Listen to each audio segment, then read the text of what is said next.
Bonsoir à tous et à toutes et bienvenue dans cette nouvelle rencontre, un endroit où aller, où ce soir, je reçois Adèle Bréau qui a sorti le 10 juin un roman qui s'appelle Frangine aux éditions Lattès. Pour nous accompagner ce soir, il y a deux librairies partenaires qu'on salue. Il y a la librairie Michel à Fontainebleau et la librairie Saint-Pierre à Senlis. Avant qu'on commence à discuter de ton roman, Adèle, si tu veux bien, je vais rappeler que les participants peuvent poser des questions en utilisant le petit onglet Converser et Frédéric se fera un plaisir de venir te les poser à la fin de la rencontre. Tout d'abord, comment ça va Adèle? Est-ce que tu es bien installée? Ça va très bien. Je suis très bien installée dans ce magnifique salon, donc qui est le mien, comme vous pouvez le remarquer. Bon. Alors, on est là ce soir pour ce livre-là, ce roman-là qui s'appelle Frangine, qui est sorti le 10 juin. Donc, décalage de date, hein, puisque c'était Oui, 1er il devait avril. On est... sortir le 1er avril et puis il a été déconfiné le 10 juin. Bon, donc, tout va bien. J'ai envie de dire que là, tu nous convoques un peu tous, tu nous amènes un peu dans nos familles respectives. Il n'y a pas que celle de ces trois sœurs. Mais avant qu'on commence, j'aimerais bien que tu nous pitches ton roman en 1 minute, si c'est possible, parce que je crois que les auteurs le font En mieux. 1 minute. Ouais, pas plus. Alors, Frangine, c'est une maison de famille, 3 sœurs et ces étés qui changent la vie. Donc c'est 3 sœurs, qui sont très, très proches, mais qui évidemment comme dans les fratries, se sont un peu éloignées avec l'âge, qui se retrouvent chaque année dans leur maison de famille à Saint-Rémy-de-Provence. Cette année, c'est la première fois qu'elles se retrouvent depuis le drame qui est arrivé, l'été précédent. Et ça va être l'occasion pour elle de se retrouver avec forcément des hauts, des bas, des petites exaspérations, des grands bonheurs et surtout des secrets enfouis qui vont être révélés tout au long de l'été. Quand on ouvre ton roman, on tombe sur cette phrase grandir avec une sœur rend plus apte au bonheur. Pourquoi cette phrase? Parce qu'en fait, moi, j'ai longtemps travaillé sur le web pour des sites féminins, Terra Femina et le L. Et ça, c'est une étude scientifique qui avait été dévoilée il y a quelques années, qui prouvait que vivre avec une sœur rend plus apte au bonheur. Et cet article qu'on avait posté avait vraiment été multi partagé. Donc c'est là que je me suis rendu compte déjà qu'il y avait un vrai lien particulier entre les sœurs, qui est peut-être différent de celui qui lie les frères ou les frères et les sœurs entre eux. Et ce que disait l'étude, c'est que dans les familles où il y a des sœurs, c'est vrai que la communication est plus grande, que souvent elles font le lien aussi davantage avec la mère et avec ensuite les filles qu'elles ont, les petits-enfants, les gendres. Et voilà, et c'est en partant de ça et puis ensuite d'autres événements que j'ai eu vraiment envie de travailler sur ce concept des fratries de sœurs et de la famille par extension. Alors, c'est un roman choral. Moi, ce que je trouve intéressant dans ce roman choral, c'est qu'il y a deux voix. Moi j'ai trouvé qu'il y avait deux voix. Donc, il y a les sœurs, et c'est surtout la Clarisse.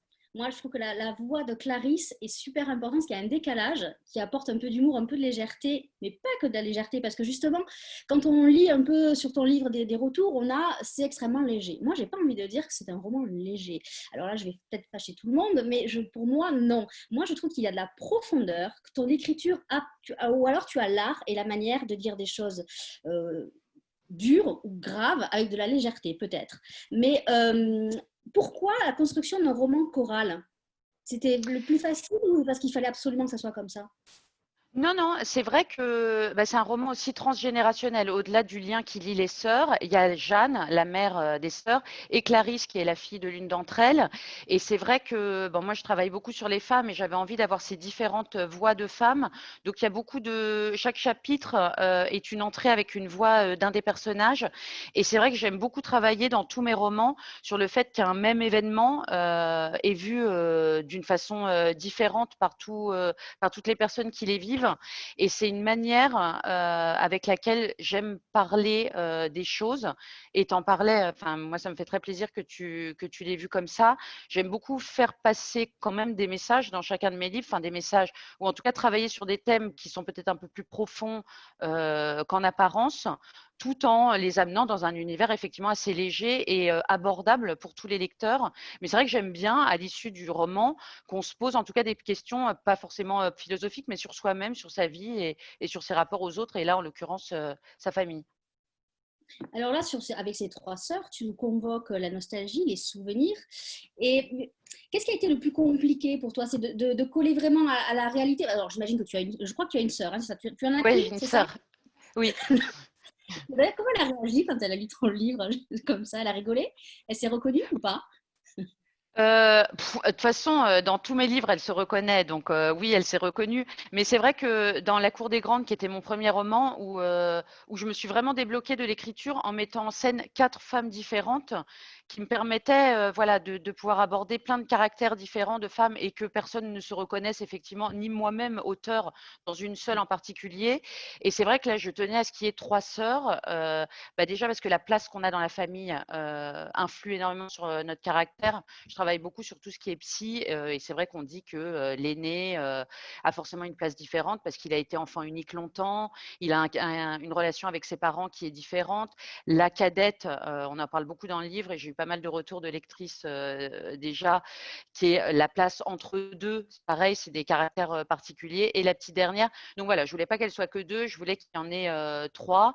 Et puis, ça permettait d'avoir plein d'anecdotes et de caractères de femmes différentes parce que l'objectif aussi dans mes livres, j'aime beaucoup, et c'est souvent des retours que j'ai de lectrices, qu'on se reconnaisse. Vraiment, j'ai envie à la fin qu'on dise ah mais ça m'est arrivé, c'est trop moi, j'ai l'impression que ce personnage c'est moi et celui-ci aussi, voilà. Alors, ce qui est important, c'est justement, ce sont les rôles dans cette fratrie. Parce que est-ce qu'aussi, c'est pas un roman sur le fait qu'on donne des rôles et qu'on a l'impression qu'il faut qu'on s'y tienne et que là, finalement, tout Oui. explose un petit peu quelque part. Est-ce que c'est pas un peu ça le fond, Ah, la trame? c'est exactement ça, et c'est vrai que je remarque dans toutes les familles, souvent on nous dit depuis qu'on est petit, et c'est pour ça aussi que dans le roman il y a beaucoup de flashbacks avec l'enfance. Très souvent, moi je dis que j'ai l'impression qu'on est un peu, jusqu'à l'âge adulte, l'enfant qu'on était, dans la cour de récré, et on est aussi un peu, confère, L'odeur de la colle en peau, mon précédent roman, et on est aussi l'enfant que notre entourage et notamment notre famille, c'est un peu le premier entourage qu'on a voulu qu'on soit. On nous dit toi tu es hyper courageuse, ou toi tu es la créative, toi tu es la rêveuse, et puis on arrive parfois à l'âge adulte, ça peut être totalement le cas, mais on peut arriver à l'âge adulte et se rendre compte à un moment, comme c'est le cas d'une de mes personnages, que on nous a mis dans une case qui était pas la nôtre. On nous a dit toute notre vie tu es la rêveuse, et en fait non. Et c'est vrai que ces sœurs qui arrivent à peu près à la quarantaine, elles vont elles arrivent vraiment à un moment de leur vie où elles vont se poser ces questions-là, de savoir si elles se sont peut-être pas trompées de chemin, et si l'enfance, et peut-être leur famille notamment, ne les a pas induites justement vers ce mauvais chemin. Justement, je crois que c'est l'aînée qui dit, Mathilde, elle dit qu'elle attend vraiment ce moment avec impatience de retrouver ses sœurs, mais qu'elle le redoute tellement à la fois. C'est terrible, ça, de Bah, dire ça. je pense, on est beaucoup aussi, quand on se retrouve en famille, le plus souvent c'est à Noël et l'été. On est hyper excité, on est hyper content parce que voilà, sa famille, on la voit quand on devient adulte, pas tous les jours, sauf si on habite, comme c'est le cas de Louise, la petite sœur près d'eux, mais sinon on les voit pas tout le temps. Et on est hyper excité, et souvent on arrive, et premier dîner, il commence à y avoir la famille, et notamment les sœurs, c'est les personnes qui nous connaissent le plus. Donc elles peuvent dire pile le petit truc qui nous touche au cœur, de manière hyper positive comme de manière hyper négative, ou nous fait nous poser des questions auxquelles on n'a pas envie de réfléchir dans le reste de l'année. Donc émotionnellement, c'est vrai que c'est des moments très très forts, et souvent il y a des grosses engueulades dans les familles, ou des gros moments d'émotion, et c'était aussi là-dessus que je voulais travailler dans cette maison qui en plus est gardienne des secrets de leur enfance et de leur adolescence à toutes les trois. J'ai envie de dire que la maison, la garrigue, est aussi un personnage clé ou principal, parce que tout se passe. Donc, c'est vraiment tout, c'est presque un huis clos. C'est pas tout à fait ça, mais Oui, bien il se passe sûr. beaucoup dans la maison. Et puis, la mémoire des murs que certains ont Oui. mis dans leur livre, elle est aussi là, elle est importante.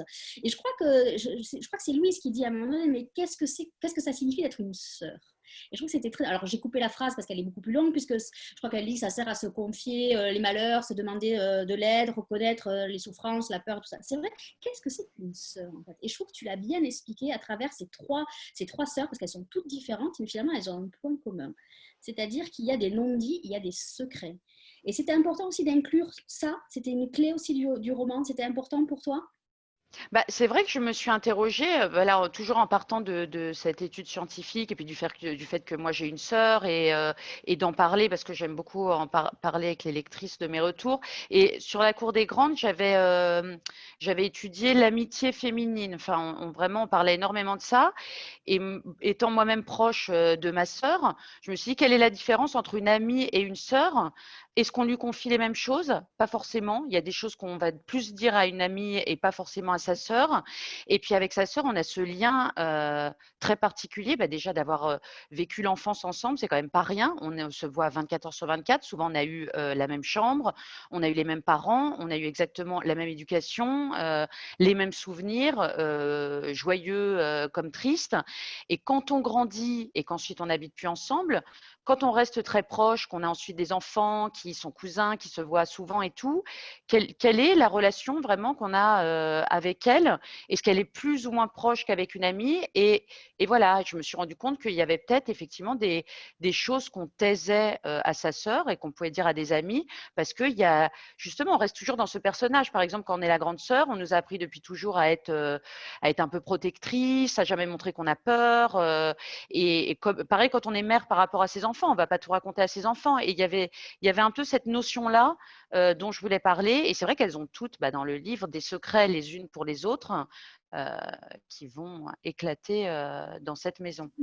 Ce que tu viens de dire avant là sur ce qu'on peut dire à une sœur ou à une amie, ça me fait penser au personnage de Lisa, qui est un personnage secondaire, mais pas plus si secondaire que ça à la fin, où justement tu lui fais dire que, je crois que c'est à Louise, elle lui dit que c'est plus facile de parler à des inconnus et que les inconnus sont peut-être là aussi pour dire des choses que les autres ne pourraient pas se permettre de dire. Ça, j'ai Oui, trouvé ça très intéressant et c'est exactement ça. Souvent, quand on a envie de se confier, on prend quelqu'un qu'on ne connaît pas et on a beaucoup plus de facilité à lui raconter sa vie. bien C'était sûr. un peu Et ça que je voulais, mettre dans ce dialogue-là, l'importance oui, des gens qu'on ne connaît pas. oui, et, ben, et justement, quand on le met en face de la famille, justement, qui sont vraiment les gens qu'on connaît le mieux et dont on pourrait se dire, s'il y a bien des gens à qui on peut tout raconter, c'est bien sa mère bah, qui nous a vus petites, enfin voilà, à qui normalement ne devrait rien avoir à cacher, pareil à sa sœur. Et finalement, non, les années font que ça va être plus facile pour elle de se confier à une inconnue que de se confier à sa famille, peut-être encore une fois à cause de ces rôles qui nous sont attribués et ces masques, on se rend compte quand ils arrivent tous dans la maison de famille au début de l'été, tout le monde sourit, tout le monde se met exactement dans le rôle qu'on attend de lui. Et est-ce que pour garder le lien familial et la paix des familles, il faut tout le temps garder ce masque bah, au risque de le garder jusqu'à trop tard, jusqu'à ne s'être reconnu que comme ça, ou est-ce qu'on peut vraiment fendre l'armure et tout se dire comme on le ferait avec des inconnus qui ne nous jugent pas, vu que de toute façon, on n'est pas amené les revoir et il n'y a pas d'impact émotionnel. Alors, il y en a que tu n'épargnes pas, ce sont les gendres, quoi, les gendres. Il y en a un qui est plus gendre, qui a divorcé. Les pauvres garçons dans ce livre, je me suis dit, ah, alors là, elle y va. Voilà. C'est vrai qu'il y a un peu des clichés, mais Mm, justement, mm. c'est très drôle. C'est vrai que même le père, il en prend aussi pour son grade. C'était voulu aussi, ça, de faire un décalage entre les hommes et les femmes, ou pas du tout? Ça s'est fait En comme ça, fait, naturellement. non, mais quand je focus, là, je m'intéressais vraiment aux femmes. Et dans ma trilogie La Cour des Grandes, pareil, quand j'ai écrit La Cour des Grandes, c'est 4 personnages féminins. Et les personnages des hommes qui sont secondaires, ils étaient vus vraiment que du prisme des personnages féminins qui n'interagissaient que les uns avec les autres vraiment. Et eux, ils étaient en arrière-plan. Et on m'avait fait le même reproche. On m'avait dit, ces pauvres types, là, qu'est-ce qu'ils font? On dirait qu'ils ne pensent rien. Et Ah, c'est j'ai pas pour vu ça ça. que non, mais c'est vrai voilà, ils sont très très secondaires, ils sont vraiment en arrière-plan. Et c'est pour ça que dans le volume 2, Les Jeux de garçons, j'avais voulu raconter la même histoire, encore une fois, de leur point de vue à eux. Ah, Non, non, c'est Nathalie. bon. Vas-y, continue. Non, Ouais. oui, tu m'entends pas? Donc Tu m'as j'avais voulu entendu? raconter la même histoire de leur point de vue. Ouais, si je t'entends. De leur point de vue à eux. Parce qu'encore une fois, je voulais montrer que bah, qu'on ne vit pas les choses de la même manière. Et puis, je leur redonnais la parole. Et c'est vrai qu'en me mettant dans leur peau à eux et en expliquant l'histoire de leur prisme, on voyait qu'ils avaient de la profondeur et que, voilà, que certaines de leurs réactions étaient liées à des choses de leur histoire, eux aussi, à leur caractère. Mais c'est vrai que là, les gendres c'était pas vraiment mon sujet, quoi. Donc, c'est vrai Ils apportent ils sont quelque un peu en chose, je trouve. arrière-plan. Je trouve qu'ils apportent Oui, aussi un peu de profondeur et c'est intéressant. Et avant de passer à la mère, parce que la mère est très intéressante aussi, ça y est, j'ai perdu le fil de ce que je voulais dire. Non, voilà. Est-ce que tu aurais pu écrire ce roman avec des frères plutôt qu'avec des sœurs ou pas? Déjà, je connais moins. Après, on n'écrit pas forcément que sur ce qu'on connaît, mais déjà, je connais moins. Après, je vais peut-être faire hurler des fratries, mais de ce que j'observe, et c'est pour ça qu'encore une fois, les sœurs m'intéressaient plus et qu'on dit que les rapports des sœurs sont particuliers. Les hommes, pour le coup, se confient encore moins les uns aux autres. Et je suis pas sûre, après, ce serait intéressant de le faire, mais je suis pas sûre que je serais parvenue je ne sais pas s'ils auraient fait tomber les masques, par exemple, ces personnages masculins entre D'inclure eux, un qui, garçon dans la fratrie, peut-être, aurait été intéressant. oui, oui. Mais c'est vrai que là, je voulais parler des sœurs. Quand j'ai rencontré Véronique Cardi, qui gère les éditions Lattès aujourd'hui et qui n'était pas mon éditrice à l'époque, la première fois que je l'ai rencontrée, on a fait un déjeuner et je lui ai dit, j'adore moi les romans où il y a des sœurs. Elle m'a dit, moi aussi, j'adore les romans. Voilà, voilà. Il y a eu ça aussi dans l'histoire de ce roman où on s'était dit, on adore les romans de sœurs et voilà, je voulais vraiment écrire ce roman. Et quand elle est arrivée chez Lattès, où moi j'avais déjà écrit 4 livres, on en a parlé ensemble et c'était le moment d'écrire ce roman-là. Et c'était, voilà, je voulais vraiment Il était très avoir réussi, des très relations réussi. de femmes. Un livre de femme très réussi. Et donc, il y a la mère, Jeanne. Et Jeanne, elle est très. Ouais, elle m'a beaucoup fait rire quand elle oublie les prénoms de tous ces garçons. Est-ce que c'est Ouais. voulu? On ne sait pas, en fait, hein, si elle veut se masquer, si elle veut se protéger. On a l'impression qu'elle est dans le flou total, mais en fait, elle n'est pas dans le flou total. Elle est complètement maître de tout, quelque part. Non? Tu comprends? Oui, elle est maître de tout. Elle est surtout drivée par le fait qu'elle a peur que ses filles ne s'entendent pas. Il y avait aussi dans la fratrie des sœurs, ce personnage de la mère qui a envie d'une unité dans sa fratrie. Bon, ça doit arriver à plein de parents. C'est vrai que quand les enfants sont petits, bah, de toute façon, ils sont là tous ensemble, donc il n'y a pas de souci. Et très souvent, quand ils grandissent, bah, il y a même des familles où pour le coup, les enfants ne se parlent plus et c'est quand même abominable pour les parents. Et elle, vraiment, son fil conducteur, en tout cas toute la première partie du livre, c'est faire en sorte que ses filles ne s'engueulent pas pendant les vacances. Et c'est vrai qu'après, son personnage prend de l'ampleur et c'était aussi un sujet que je voulais aborder, le regard des filles sur leur mère notamment, où il y en a certaines dans la fratrie pour qui elle n'est qu'une mère et une grand-mère, et d'autres qui ont eu un regard sur elle différent dès l'enfance ou peut-être après, où elle voit en elle la femme et elle-même se détache un petit peu de son rôle uniquement de mère pour devenir davantage femme. J'ai envie de dire que Clarisse, la petite fille, elle a tout compris, j'ai Oui. l'impression. Et la Ah, relation entre la grand-mère et la petite fille est très intéressante, justement, parce qu'on a l'impression que finalement la petite fille c'est une adulte et que les autres sont redevenus à l'état d'enfance complète. Il y en a une qui a les pieds sur terre, c'est vraiment Clarisse. C'est bah, assez ça, c'est un étonnant. truc je trouve aujourd'hui qui est assez vrai. La génération Greta Thunberg, comme on l'appelle, enfin la nouvelle génération, ils ont, je trouve, vachement plus la tête bien faite, les pieds sur terre. Déjà, ils sont très proches de leurs grands-parents, avec qui ils discutent sur les réseaux sociaux et autres, enfin sur les réseaux sociaux, en tout cas par WhatsApp, tout ça, ce que je décris dans le livre. Et c'est vrai qu'ils il y a vraiment un lien entre les 2 générations qui passe peut-être un peu plus au-dessus de celle du milieu, qui est un peu plus dans le flou et qui ne sait pas trop où donner de la tête. Et c'est vrai qu'écrire avec la voix de Clarisse, qui intervient pas si souvent que ça dans le roman, mais qui, elle, est le personnage qui a tout compris et qui arrive à décrire ce que le lecteur, lui, a très bien vu, mais que les personnages qui sont un petit peu perdus ne voient pas forcément, c'était très agréable. Ouais, non, c'est assez impressionnant et je trouve que ça apporte beaucoup, ça apporte du poids au roman.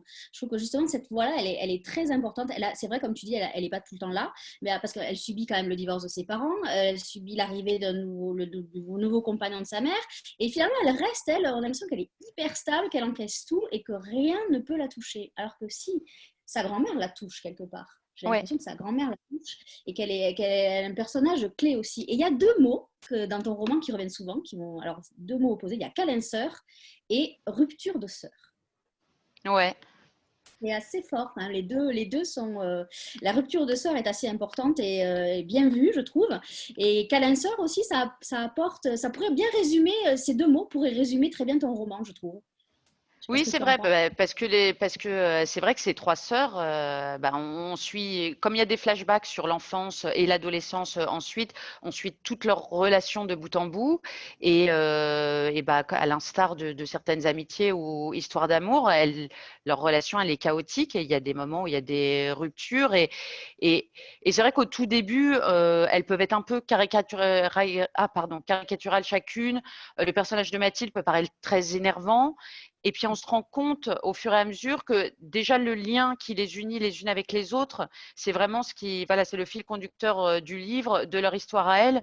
Et justement, malgré tous leurs défauts, c'est ce qui fait la beauté de leur famille et de leur histoire à toutes les trois. Et c'est peut-être ce qu'elles ont de plus beau dans leur caractère, leur relation chacune à leur sœur ou à leur fille et à leur mère. Enfin, en tout cas, leur relation aux femmes de leur famille, qui leur pose à la fois beaucoup de soucis et qui les constitue. Et alors, à travers toute cette histoire de famille, toutes ces émotions, ces renversements de situation, il y a quand même, je trouve, des choses intéressantes de profondeur et de réflexion. Et je crois que c'est Violette qui se demande à un moment donné, est-ce que c'est possible d'aimer quelqu'un d'autre ou de connaître vraiment quelqu'un d'autre que soi? Et ça, j'ai trouvé ça très intéressant.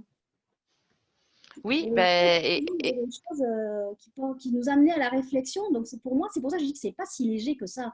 Il est pas, il y a quand même, il y a des drames aussi dans cette histoire. C'est pas un truc. Alors, effectivement, je rassure tout le monde, c'est un très bon, une belle saga familiale. Le roman de l'été, je suis d'accord avec ça. Ça a été dit, mais je suis d'accord. Mais je trouve qu'il y a quand même des choses terribles dans l'écriture et dans la façon de les amener. Et ça, c'est vrai, tu disais qu'il y a à la fois de la légèreté et de la profondeur. Pour le coup, c'est toujours quelque chose qui me rattrape, parce que quand j'ai entrepris l'écriture de La Cour des Grandes, notamment, qui, pareil, n'était pas si léger, et comme pour Frangine, je voulais vraiment quelque chose de léger, et finalement, c'est de toute façon quelque chose qui me rattrape. Mes personnages, quand j'écris des dialogues, notamment, disent des choses qui sont pas forcément très, très légères, mais voilà, et j'espère qu'ils font que c'est le ton qu'il y a dans mes romans qui est à la fois léger et qui amène voilà, à se poser ce type de questions qui est si je ne connais pas ma sœur finalement, et c'est vrai qu'elle aura beau même s'ouvrir à moi, me raconter tous ses secrets, je la connaîtrai jamais vraiment profondément, et encore moins ma mère, par exemple, et encore moins mon mari. Est-ce que finalement, et puis mais encore moins mes enfants, j'ai envie de dire, est-ce que finalement on peut vraiment, vraiment connaître quelqu'un? Et ce qu'il y a de bien, c'est qu'on se reconnaît tous, même moi. Alors moi, j'ai un frère, hein, j'ai pas de sœur, D'accord. mais c'était complètement ça, quoi. Je me suis dit, ah, tiens, elle est rentrée dans ma tête, elle est rentrée dans ma famille, ça, moi, je l'ai vécu. Ah bah tant Donc, je mieux. trouve qu'on puisse s'identifier à ton roman comme ça. Et il y a un truc extra aussi, je trouve, c'est vers la fin, quand c'est Clarisse qui dit, bah, c'est ma famille, ce sont les mêmes gens, mais pas, mais ils sont différents, en fait. Donc, il y a eu une évolution. Et je trouve que l'évolution, elle est terrible aussi, quoi. Et je trouve que cette Oui, phrase, elle est géniale parce qu'effectivement, ouais, ce sont les mêmes, on les a aimés, mais ils sont différents. Et en mieux, en mal, je sais pas, ça à nous de juger, mais je trouve que c'est une bonne conclusion. Moi. Je trouve que Paris, c'était vraiment extra, quoi. J'ai bah passé tant un mieux. très bon moment de lecture. Et effectivement, je ne t'avais jamais lu et j'ai vraiment, je t'ai découvert. Donc, du coup, ça m'a donné envie de lire les autres. Donc, c'est ce que je vais faire, parce que j'aurai le temps cet été de les faire. En tout cas, moi, je trouve que ça, il faut le lire. Hein, parce que c'est vraiment le roman de l'été. Il faut y aller les yeux fermés. Franchement, c'est super. Donc voilà. Qu'est-ce que je voulais te dire d'autre? J'ai perdu le fil. Est-ce qu'on peut parler d'une thérapie familiale? Oui, oui, on peut parler d'une thérapie familiale, et tu parlais du huis clos tout à l'heure dans la maison. Et c'est vrai il y a un peu cette idée-là. Moi, j'adore les huis clos personnellement. J'adore lire des histoires de huis clos. J'adore les adaptations théâtre à la télé et puis aller au théâtre et avoir cette idée-là. Dans L'odeur de la colle en peau, mon précédent, toute l'histoire se passe à peu près dans l'appartement qui est justement ce lieu où tout éclate. Et là, dans cette histoire, dans cette maison de famille, moi, au départ, je voulais écrire sur les sœurs, et on parlait justement lors d'un repas de famille avec ma mère et ma sœur de la maison d'enfance qu'on avait à Saint-Rémy. Et c'est quand j'ai repensé à cette maison et je me suis dit, il faudrait vraiment que j'en parle un jour dans un livre, et que j'ai visualisé ces trois sœurs dans la maison, que vraiment ça s'est fait, et que j'ai vu cette espèce de lieu clos comme ça, dans lequel elles arriveraient, et qui à la fin du roman, ferait qu'elles se sont ouvertes, que les secrets ont été révélés et que c'est le lieu effectivement un peu d'une thérapie familiale. C'est pas un festen parce que heureusement il y a pas de, de secret aussi dur, mais il y a vraiment cette idée de famille qui se révèle à elle-même et qui à la fin en ressort changée. Malheureusement, certains personnages en pâtissent, mais d'autres en sortent plus heureux. Alors, sans rien dévoiler, est-ce que c'est important aussi d'inclure des sujets de société? Alors, je ne vais pas te donner le plus important, mais est-ce que, par exemple, tout ce qui se passe dans la médecine et tout ce qui se passe dans les hôpitaux, justement, les problèmes qu'il y a, c'était important aussi de mettre ces problèmes de société? Ça se fait un peu malgré moi, entre guillemets. Comme je suis journaliste et que je travaille sur beaucoup de sujets de société, c'est vrai que ça me nourrit inconsciemment et que très souvent dans mes livres, ils surgissent. Mais quand c'est le cas, je me dis que c'est pas mal parce que pareil, quand j'en traite dans des articles, c'est souvent des sujets qui me passionnent parce que tout me passionne dans ce qui se passe actuellement. Mais c'est vrai que les traiter, encore une fois, dans un roman de manière pas trop lourde avec des personnages. Je trouve ça bien et puis j'aime bien, j'écris des romans très contemporains, j'aime bien que ce soit vraiment très inscrit dans l'époque et puis forcément, encore une fois, ça nous touche davantage et il y a plus de chances que le lecteur, la lectrice se sente impliqué par ces événements-là, ces sujets-là. Tu as mis combien de temps pour l'écrire, ce roman? J'ai mis, alors moi j'écris d'une manière particulière, mais bon, quand j'ai compris que c'était ma manière d'écrire, ça m'a débloqué aussi. J'écris très vite et beaucoup. J'ai vraiment un flow qui sort assez rapidement. Donc j'ai commencé à l'été dernier, c'était agréable parce qu'il y avait le soleil et tout. Donc pour me mettre dedans, c'était plus simple que là, la semaine dernière, j'ai écrit une nouvelle de Noël, c'était très compliqué pour le coup. Donc là, c'était bien. J'ai mis, je dirais, 4-5 mois. Après, j'ai une énorme matière où je passe beaucoup de temps pour le coup ensuite à couper, à polir pour que ça fasse l'objet final.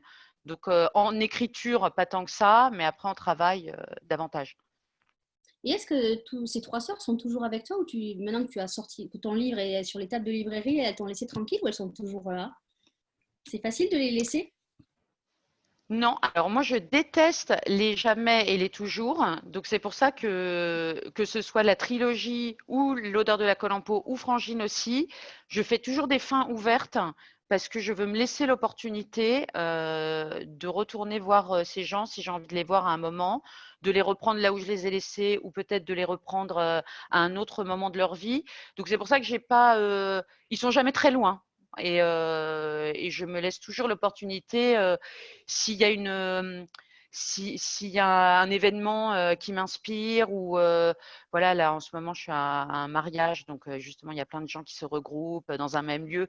Où je me dis tiens, cette situation, ce serait peut-être pas mal de la traiter. Et ben je peux aller piocher dans ces personnages et pourquoi pas dans mes trois sœurs pour pouvoir leur redonner vie. Et est-ce que tu as écrit pendant le confinement, justement, ou pas du tout? Non. Non, alors j'ai eu un énorme blocage, impossible d'écrire et aussi impossible de lire. Donc j'ai pâtissé. J'ai pâtissé.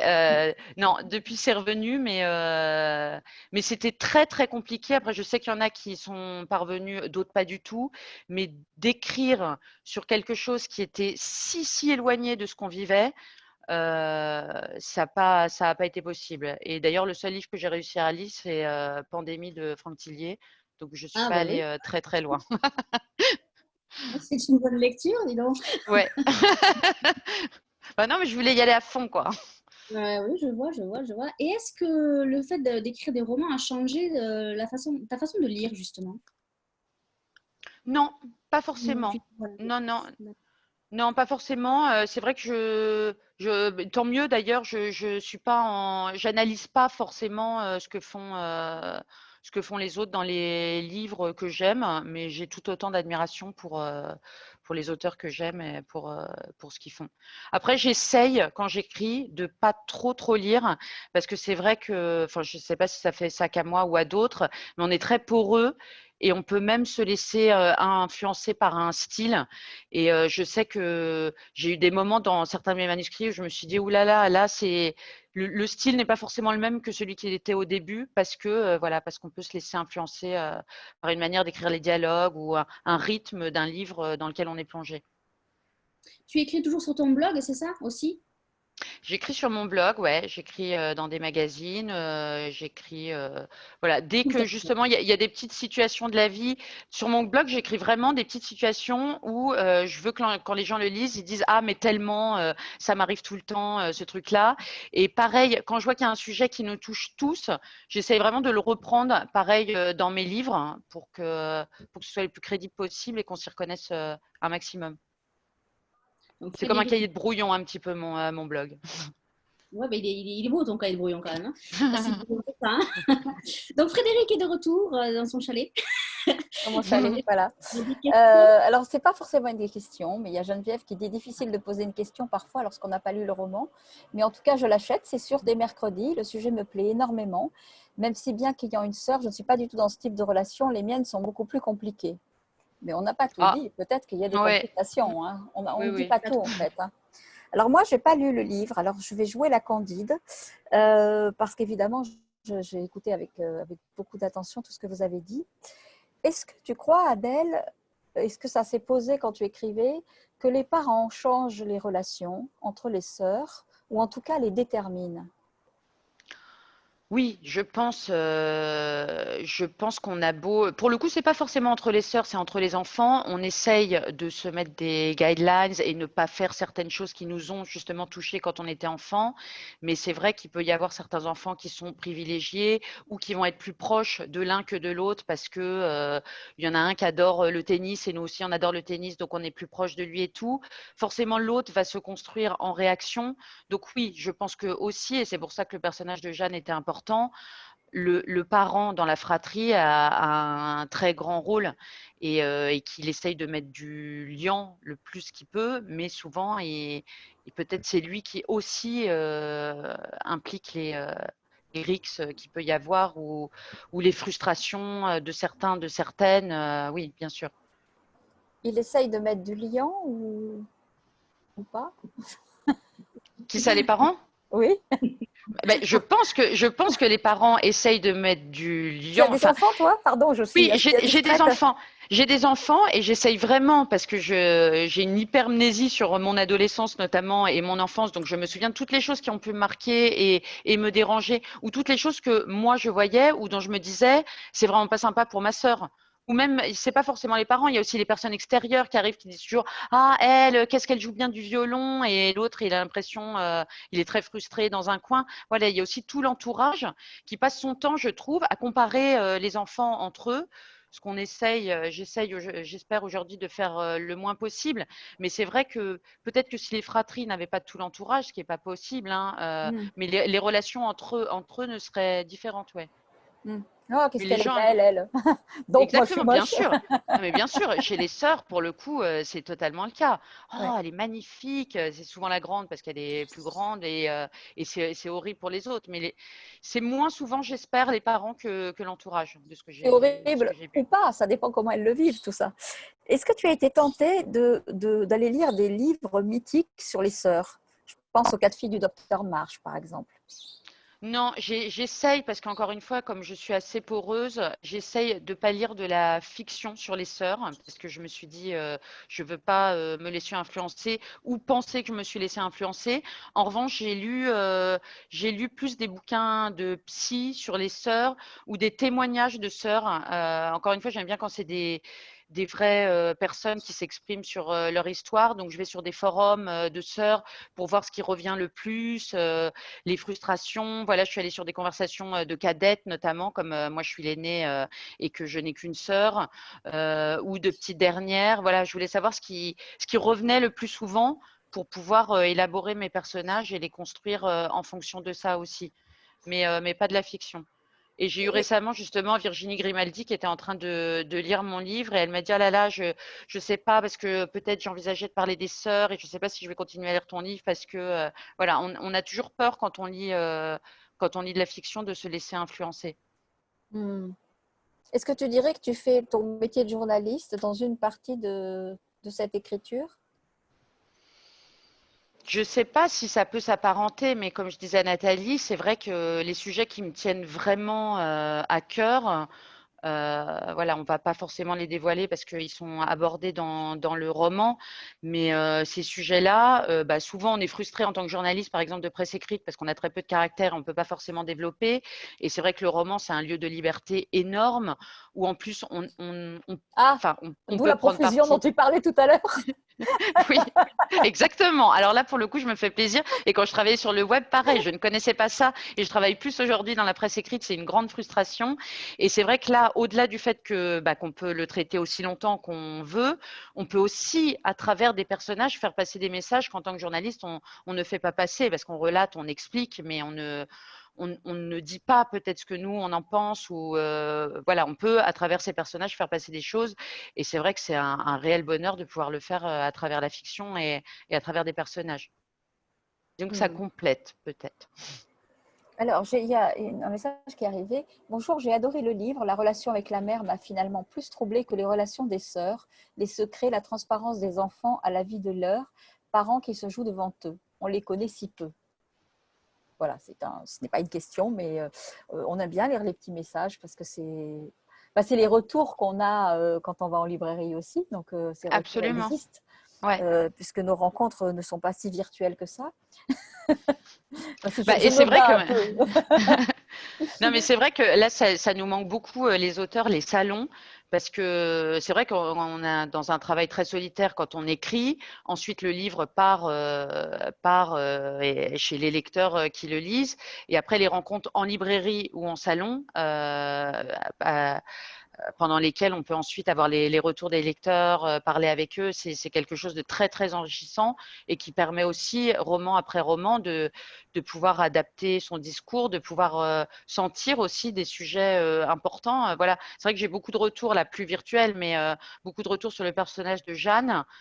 Voilà, je ne m'interdis pas peut-être de lui donner plus d'ampleur dans un autre roman et de pouvoir pousser ces problématiques-là parce que j'étais partie sur les sœurs. Celui de Jeanne, il s'est un peu imposé à moi au fur et à mesure et toutes ces problématiques que je n'avais pas forcément envisagé de traiter au début.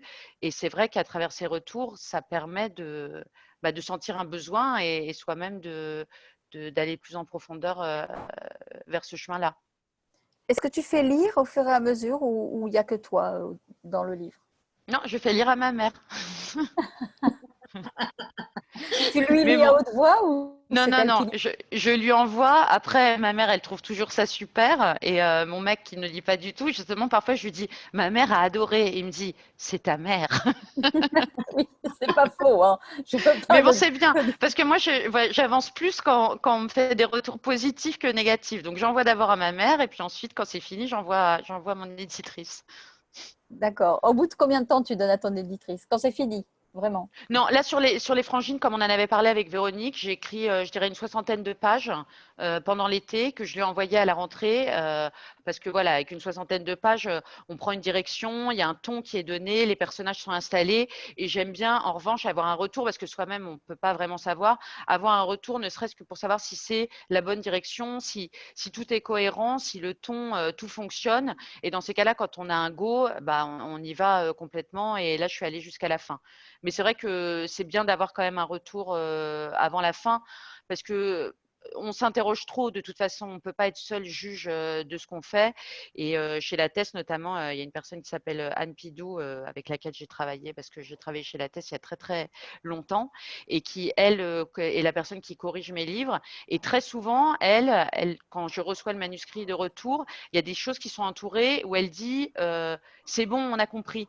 Et c'est vrai que soi-même, en tant qu'auteur, parfois on veut faire passer un message et on se dit, je ne sais pas si les gens ont vraiment compris que Violette, ça n'allait pas bien. Donc on le répète, on le répète. Et c'est bien d'avoir un retour de quelqu'un qui dit, c'est bon, on a compris, comme ça on se détend là-dessus et on arrête de faire des répétitions. Mais soi-même, on peut pas naviguer à vue comme ça, je pense. Mhm. Le premier livre, il est venu comment? La cour des grandes. Mhm. La cour des grandes, ben justement, j'avais pas mal écrit sur mon blog et je m'étais dit, il faudrait qu'un jour je trouve le temps d'écrire et c'était au cours de de mon deuxième congé maternité. je me suis dit, j'ai 3 mois, je me suis pris un mois avant d'accoucher, et il faut qu'à la fin de ces 3 mois, j'ai écrit ce livre. Et j'avais été longtemps bloquée par cette idée d'un personnage principal, parce que justement, j'avais toujours moi-même l'impression d'entendre ma voix, uniquement ma voix, et de construire un personnage autour de moi, même si je mettais plein d'autres choses que moi. Et c'est quand j'ai décidé de faire 4 personnages de femmes différents que là, vraiment, je me suis complètement débloquée parce que j'ai pu en toute liberté mettre toutes les discussions que j'avais eues avec des lectrices, notamment, et des femmes de cet âge-là dont j'avais envie de parler dans ce livre. Et voilà, c'est ces 4 personnages qui m'ont permis de me débloquer. Je me suis dit, allez, tu as 3 mois. Et c'est là que j'ai commencé à écrire au kilomètre avant de polir mon livre. Et depuis, je fais comme ça. Et c'était une idée que tu avais depuis longtemps d'écrire un roman ou Oui, j'avais cette idée-là. J'avais surtout cette idée, je c'était un vieux trouvais à l'époque. désir ou C'était un vieux désir. Quand j'étais petite, j'avais envie. Après, justement, j'ai travaillé assez brièvement dans l'édition et on recevait beaucoup de manuscrits. Et c'est vrai qu'entre les manuscrits extraordinairement bons et les manuscrits extraordinairement mauvais, ça donne pas forcément envie d'y aller après parce que on se dit que voilà, on n'a pas forcément sa place. Donc j'avais un peu rayé ça de ce que j'allais faire. Et après, c'est d'écrire sur mon blog qui m'a redonné le goût à l'écriture. Et puis je me suis dit, allez, il faut y aller. Et puis j'avais aussi cette idée. Je travaillais chez Terra Femina à l'époque et notamment je travaillais sur la communauté. Donc on discutait toute la journée avec des femmes d'une quarantaine d'années. Et je trouvais que dans la littérature dite légère, justement, on parlait beaucoup de trentenaires, voilà, des trentenaires qui cherchent l'amour et qui à la fin ont trouvé l'amour, hop, c'est fini, ça y est, c'est la fin du livre, on parle plus de rien. Et je voulais parler justement de ces femmes qui travaillent, qui ont des enfants, qui ont un mari et à qui il arrive plein de choses. Donc je voulais écrire une espèce de chiclite, mais où le personnage principal ne serait pas une célibataire, mais serait des femmes qui ont des enfants et qui travaillent. Donc voilà, l'envie était forte et puis finalement, ça s'est fait de manière assez fluide parce que j'avais amassé pas mal de matière, je pense, qui fait que ça s'est écrit rapidement. et ensuite tu as pris contact avec un éditeur directement ou tu as envoyé par la poste? J'ai envoyé par la poste à 5 éditeurs qui me semblaient correspondre à ce type de roman. Et il y en a 2 qui m'ont répondu d'abord. Et après, tu Et as fait monter les enchères. On veut tout Et puis savoir. j'ai choisi surtout la thèse, encore une fois, où quand j'avais 20 ans, j'ai fait un stage dans l'édition qui était chez la thèse, qui a un très très bon et grand souvenir pour moi et qui m'a dirigée vers l'écriture. Donc voilà, c'était une belle histoire et jamais à cette époque-là, j'aurais pu imaginer une seule seconde, 20 ans après, être publiée dans cette maison-là, qui est une très belle maison que j'adore. Donc voilà. Mais j'étais très contente parce que c'est pas la thèse qui m'a répondu en premier. Et du coup, je me suis dit, bon, voilà, ce manuscrit envoyé par la poste fait qu'on m'a appelé. Sinon, je me serais toujours dit que peut-être, comme il m'aimait bien chez la thèse, il s'était dit, on va la publier. Je pense que tu sais que non. J'ai un vrai doute là-dessus. Ah non, À je moi. pense que je me serais toujours posé la question. Vraiment, avoir une réponse de quelqu'un que je connais ni d'Ève ni d'Adam en ayant envoyé ce manuscrit lu uniquement par ma mère m'a énormément rassurée sur la validité de ce manuscrit. Ouais. Je crois qu'il n'y a aucun éditeur là qui Qui font. fait pour être faire plaisir, je suis Ouais, non, d'accord. je pense que C'est vrai, c'est vrai. c'est un temps extrêmement terminé. Hein. Non, je suis d'accord. Je suis d'accord, mais bon, c'était bien que ça se passe comme ça en tout cas. Et qu'est-ce que tu lis? Des Je auteurs. lis, je lis un peu de tout, parce que voilà, j'adore lire et puis pour mon métier, je lis pas mal. Je lis de tout. Depuis récemment, je me suis mis beaucoup plus au polar que je connaissais pas forcément et à ce qu'on appelle, j'ai découvert qu'on appelait ça la chick noire. qui sont tous les livres initiés par Avant d'aller dormir et Gone Girl. Je me souviens plus du titre originel. Donc, je me suis mis dans les Camilla Lagerberg, là, les récents et ensuite les plus anciens. Et je lis, j'aime vraiment beaucoup, beaucoup la littérature contemporaine. Donc, je suis une très bonne cliente de librairie. J'adore les nouveautés et je suis beaucoup d'auteurs dits à succès dont je me jette sur les livres quand ils sortent, notamment le dernier Grimaldi là, que j'ai adoré. On parlait de Karine Thuil avec Nathalie avant de prendre l'antenne. Adélaïde de Clermont-Tonnerre. Enfin, voilà, j'ai des goûts assez éclectiques, mais je suis fidèle aussi. Alors, il y a une question qui vient d'arriver de Joyce. Bonjour, il y a peu de romans sur les femmes de plus de 60 ans, les grands-mères. D'après vous, pourquoi? Alors, je ne sais pas pourquoi. Déjà, je trouve que ça change. Oui, De plus en plus, ça change, ouais. et tant mieux.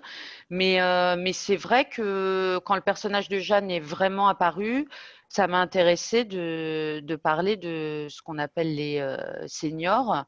Et notamment, le problème de ce personnage de Jeanne, c'est que je ne veux pas trop révéler ce dont on parle dans le livre. Mm. Mais voilà, donc c'est compliqué pour moi d'en parler, mais c'est vrai que je trouve qu'on en parle de plus en plus et c'est tant mieux.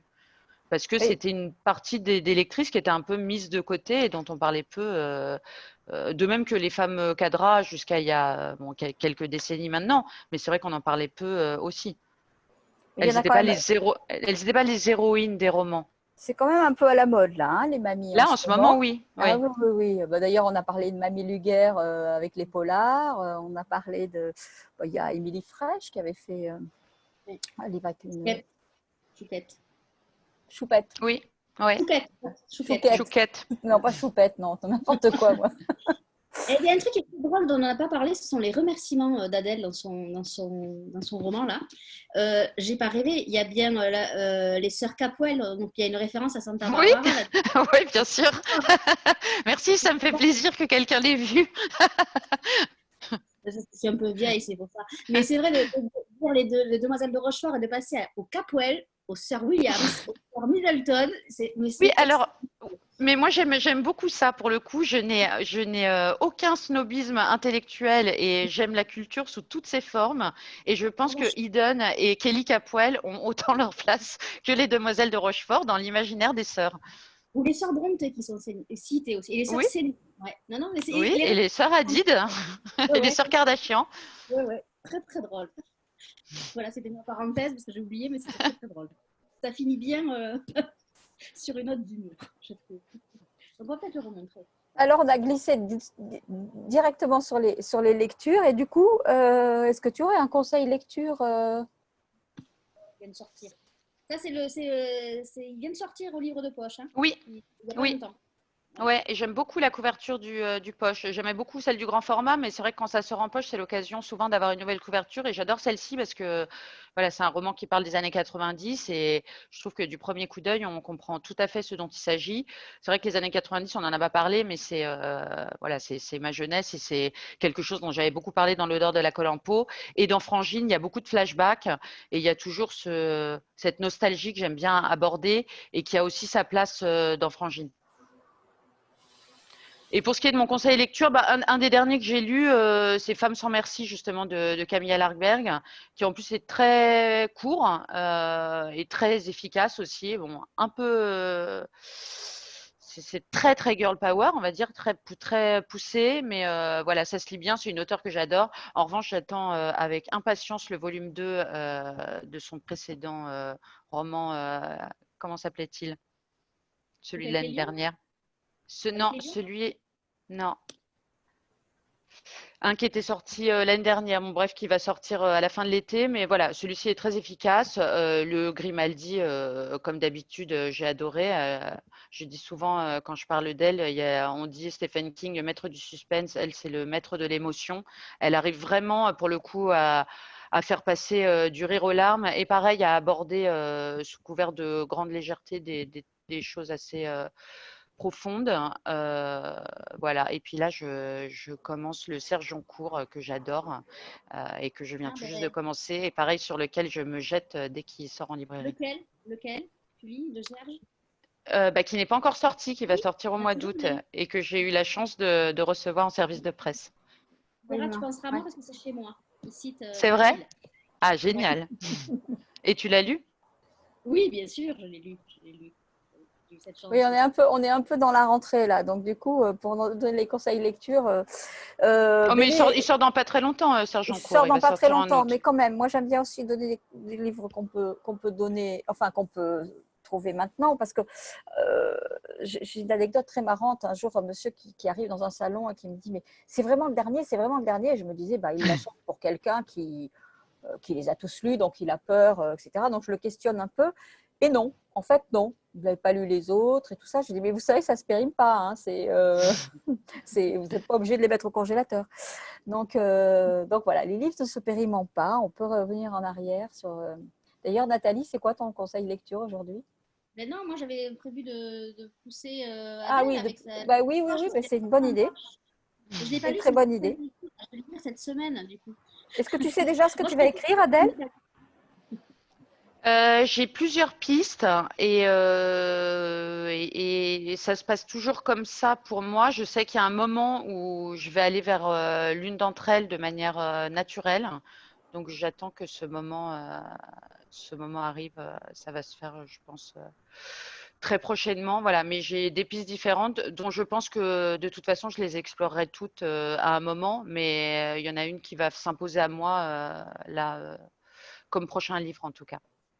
Tu as déjà abandonné un livre que tu avais commencé, puis tout d'un coup, c'était pas ça? En écriture, oui, Ouais. j'en ai un justement qui est beaucoup moins dans le style de ce que j'ai écrit précédemment, dont j'ai écrit une bonne grosse moitié et sur lequel j'ai été un peu bloquée.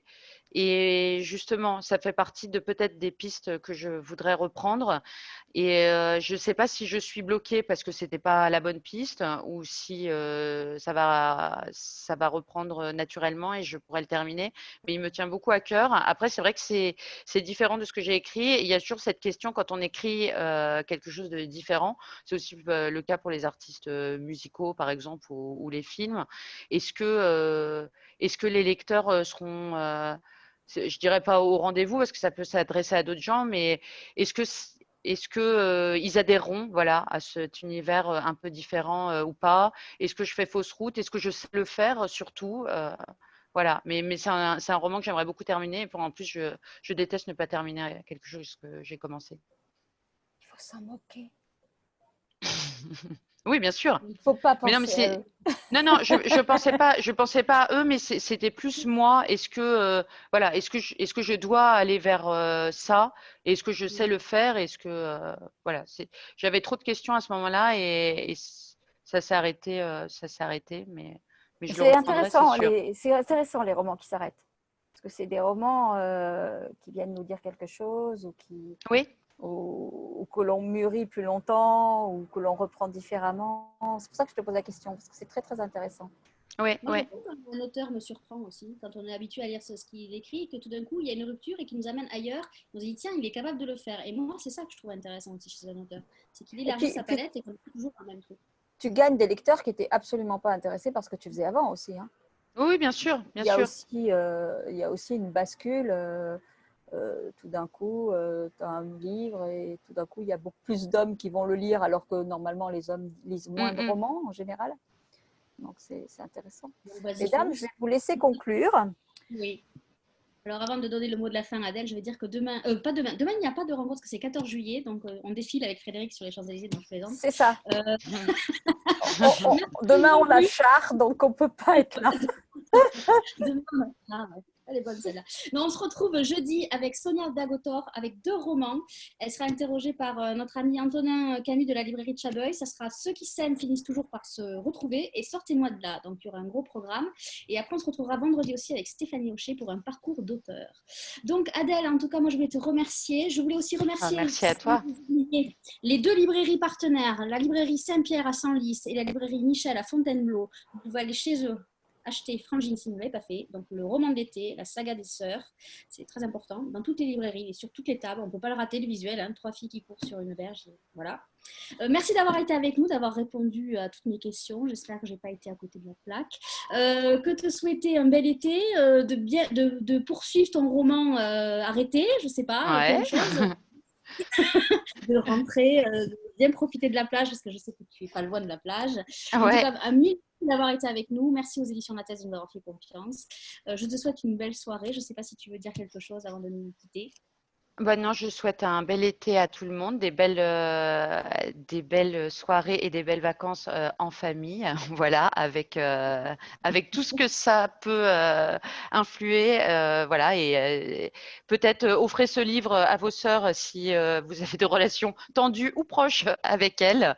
Et bah, merci beaucoup Nathalie et Frédéric pour votre invitation, c'était super. Merci Adèle.